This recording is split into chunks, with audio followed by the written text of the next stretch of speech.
Hi, I'm Eric Johnson. I'm the designated broker here at Skyline. And today I want to talk to you a little bit about running your real estate like a business.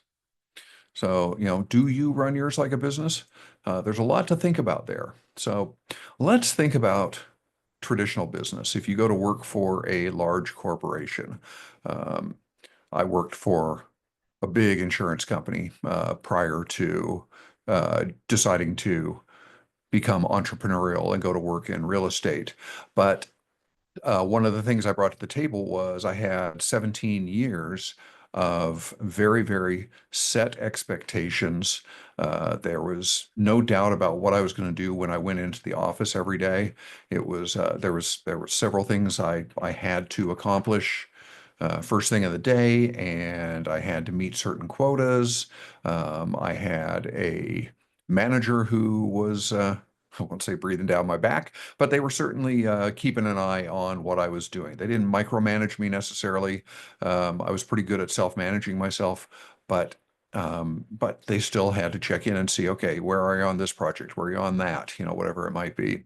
Um, and the other thing is I had to make sure that I met customer service standards.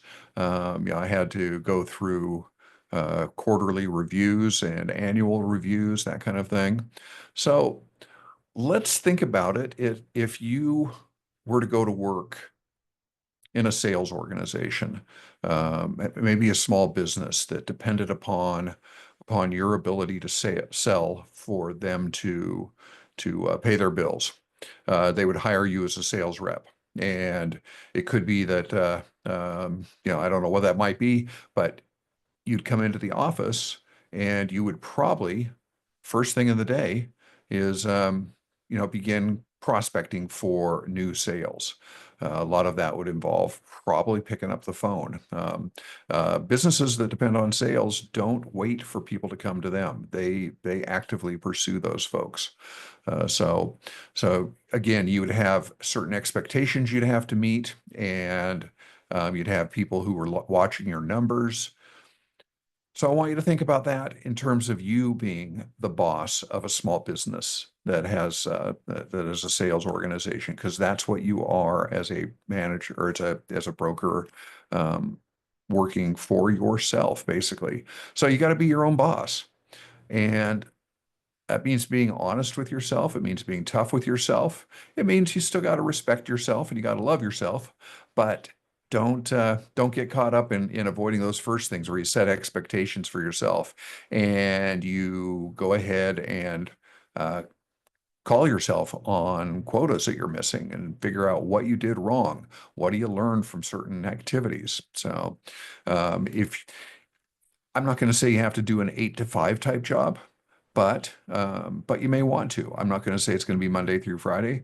Let's face it, real estate, you're going to have some evenings and weekends, and you still want to get some downtime. And so you're going to want to flex your hours around that. Maybe you'll take Tuesdays off. You'll do, Tuesdays and Wednesdays will be your weekend. It could be that your day will be from 11 until, 8, something like that, instead of 8 to 5. So those are just things, those are things you're going to want to set up in advance. But then from there, you're going to want to start basically being disciplined. You're going to be putting decision making to work. You're going to be setting priorities. You're going to be instilling good habits in yourself.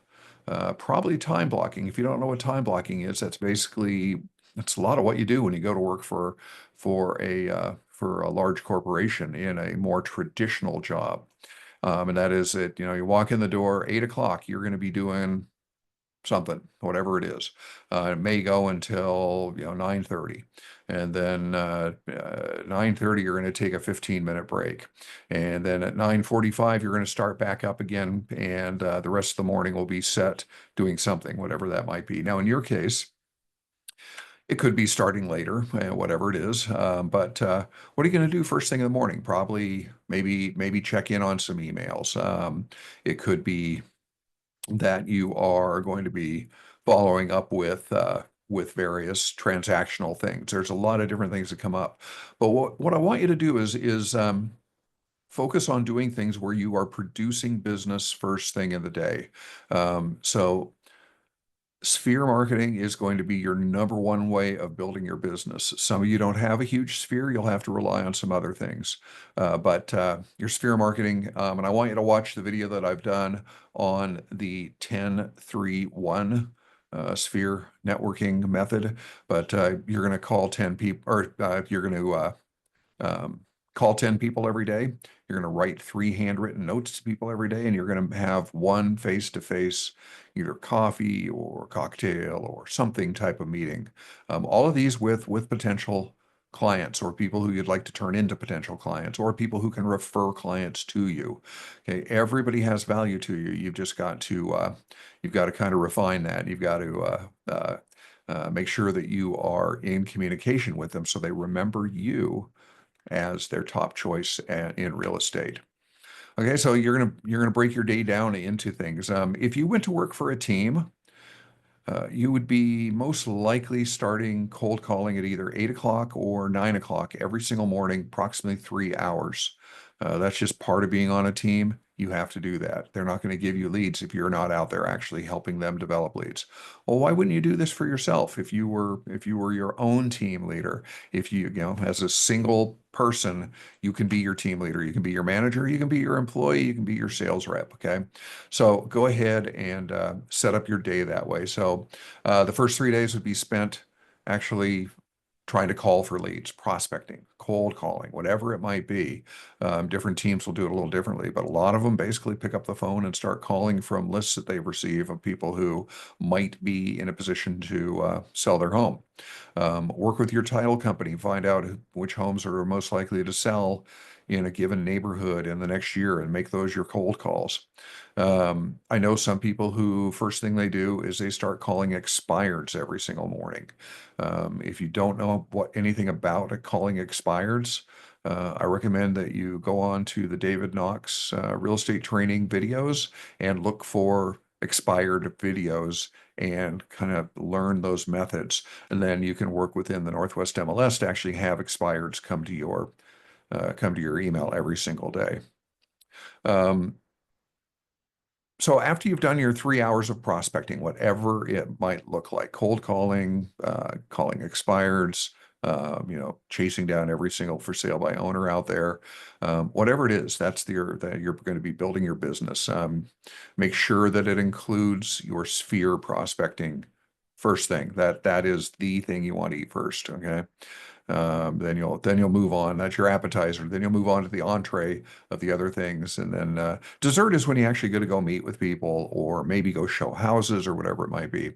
But again, block that time. Okay, you're going to have time when you need to double check your paperwork and make sure it's turned into SkySlope. You're going to have time where you want to make sure that that you have time set aside for writing contracts if you show houses, but have time when you're out there showing houses. If you're not showing houses, go out and preview some houses. Things like that. So run it like a business. Be very dedicated to it.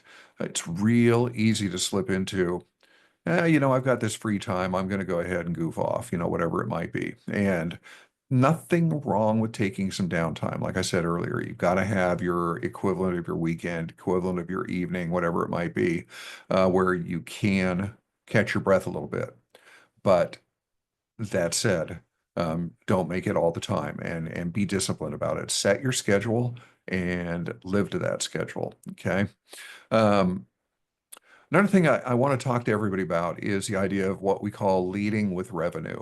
I don't like hearing about brokers who are spending a bunch of money on things, and they don't have any money yet. You probably, if you're getting started in this business, have way more time than money. So use the time. Use it for network, your sphere marketing, for your various prospecting methods. Um, the other thing, be sure you set aside money for taxes whenever you have a closing. Nothing worse than getting behind on that.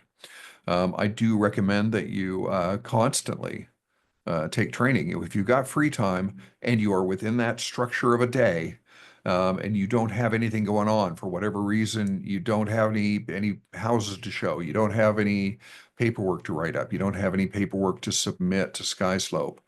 Maybe you got some time for some training at that point. Go ahead and take some training, take classes. We have a video series, we have classes that we offer. There's a lot of different classes out there. Just keep learning and growing. Don't take that time to, hell, it's time to go watch a movie, or time to go, goof off doing whatever. It's a great time instead to put a little time into the training. Nothing wrong with writing up some practice transactions and submit them to your manager. We love getting practice transactions. We, as your managers, we tend to look at practice transactions as things that we're not going to have to fix after the fact on your behalf. Okay. And then if you haven't already, we've got a video on business planning. I'd like you to watch the videos on business planning. You can do those on David Knox as well, and that'll help you kind of establish the numbers that you need. This is a cool industry. This is one of the few things you can make six figures in your very first year in the business. I know a lot of people who have done so. I'm one of them. And so part of that though does require that you treat it like a business. Some of you are part-time. I get it. Do everything you can to still establish that time blocking. Do something with your time there. It's really hard to get established in real estate from a part-time perspective if you're not putting your free time into the business. So. Okay, so anyway, that's just kind of a quickie on running your real estate like a business.